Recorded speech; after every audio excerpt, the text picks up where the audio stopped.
Excuse me, ma'am. One packet of condom, please. Okay.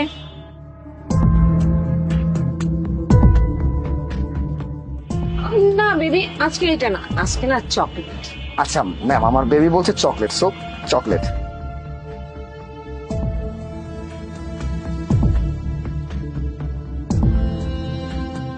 How much? 70 টাকা only.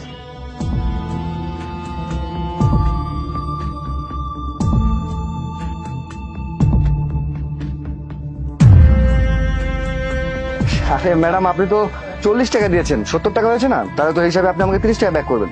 এইভাবে ব্যবসা করলে তো ব্যবসা লাটে উঠাবে ম্যাডাম। আসি।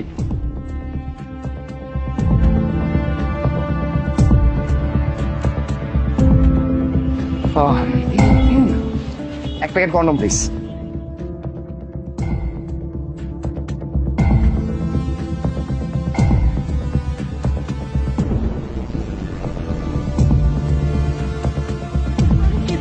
আজকে চকলেট না, আজকে স্ট্রবেরি। ও strawberry, tasty, very very. Strawberry please.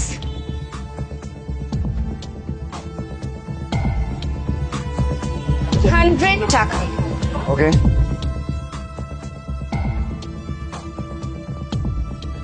Thank you.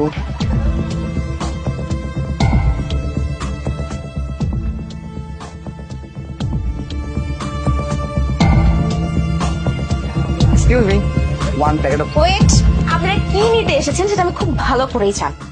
So flavour কোনটা? একটু expensive. I mean soft and premium কোয়ালিটির হবে। Premium and soft quality? কেন নেই আপনাদের কাছে? আমাদের দোকানে সবকিছু আছে স্যার।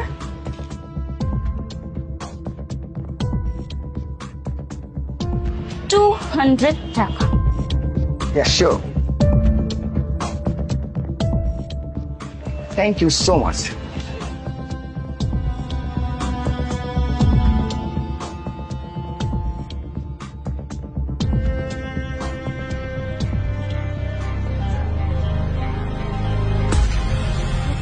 তো ঠিক আছে, ঠিক আছে, তুই এদিকে যা, আমি চলে গেলাম। হ্যাঁ যা। এই দাঁড়া তো, শুনে যা, আমার একটা কথা সত্যি সত্যি অ্যান্সার দে তো। তুই যে প্রতিদিন আমাকে দিয়ে এই কন্ডম গুলা কেনাচ্ছিস, কারণটা কি? হ্যাঁ মানলাম আমি তোর বেস্ট ফ্রেন্ড, তো সব কাজে হেল্প করা আমার দায়িত্ব, ইভেন আমি তাই করি। কিন্তু আমি বুঝতেছি না, বিয়ের আগে কি কন্ডম জমিয়ে সবকিছু স্টক করতেছিস নাকি, যাতে কন্ডমের দাম বেড়ে গেলে কোনো প্রবলেম না হয়? পাগল হয়ে গেছিস নাকি? শোন, ওই দোকানে যে সেলসম্যান ছিল মেয়েটা, ও কিন্তু আমার এক্স। তোর মতো ফকিনি ছেলের সাথে রিলেশন করে আমার জীবনটা একবারে তছনছ হয়ে গেছে। এই জানোয়ার, তুই ফকির কাকে বললি? আর তুই গায়ে হাত দিলি কেন? আমি জানো আর তুই শিওর? আমি শোন না, তুই তো চেহারা দেখছিস, তুই তো একদম একদম একদম পেতনির মতো লাগে তোকে দেখতে। আমি পেতনি? আমার থেকে সুন্দরী গার্লফ্রেন্ড? ওয়েট, আমার থেকে সুন্দরী তো পরের কথা। তুই কোনোদিন না কোনো সুন্দরী মেয়ে দেখতেই পাবি না, কোনো সুন্দরী মেয়ে। এই দেখে নিস, তোর থেকে সুন্দর গার্লফ্রেন্ড নিয়ে না আমি পুরো শহর ঘুরে বেড়াবো, বুঝছিস? এই পেতনি তোকে অভিশাপ দিল, জীবনে কোনো সুন্দর মেয়ে পাবি না। তুই যা। ওই শনি। বাহ, ভালোই তো। তাহলে শালিরে এইভাবে শিক্ষা দিয়েছিস তো, আমাকে দিয়ে ভালোই গিরিঙ্গি লাগাইতেছো দুজনের মাঝখানে, যাতে ও জেলাস ফিল করে। কিন্তু দোস্ত, আমি তোর বেস্ট ফ্রেন্ড, তোর ক্রাইম পার্টনার মানলাম, কিন্তু আমি তো তোকে এত বড় একটা কাজে হেল্প করলাম, তুইও কিন্তু ফিউচার আমাকে হেল্প করবি আমার প্রয়োজনে। শোন, তুই তো আমার বন্ধু তাই না, আমার বেস্ট ফ্রেন্ড, তুই চিন্তা করিস না। তোর যদি কোনো হেল্প লাগে জাস্ট খেলে আমাকে একবার বলবি, আমি হাজির। ওকে, যা তাহলে। বাই।